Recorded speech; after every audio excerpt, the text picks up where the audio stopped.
Ration card लेना है तो डाटा दुरुस्त देना होगा। सोशल सिक्योरिटी इनिशिएटिव और की जानिब से राशन कार्ड की तकसीम 1 जुलाई से होगी। कार्ड्स की तकसीम से पहले रजिस्टर्ड वर्कर्स को डाटा दुरुस्त जमा करवाने की हिदायत। आतिफ परवेज से मजीद जानते हैं, बताइए आतिफ।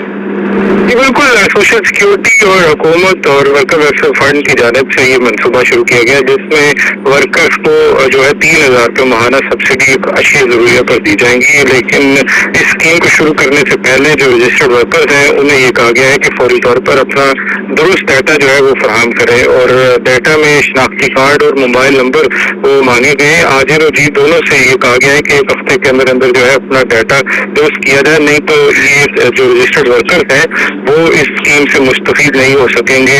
मजमूई तौर पर इस वक्त रजिस्टर्ड वर्कर्स की तादाद सोशल सिक्योरिटी से 12 लाख से जायद है, और इनको एक हफ्ते के अंदर अंदर डाटा दुरुस्त करने के लिए कहा गया है। 1 जुलाई से इस राशन कार्ड का आगाज होना है। वज़ीर आला पंजाब की जानिब से इस मंसूबे का ऐलान किया गया था, जिसमें वर्कर्स को माहाना 3,000 रुपये तक की जो खाने पीने और जरूरी अशिया की जो खरीदारी पर सब्सिडी दी जाएगी।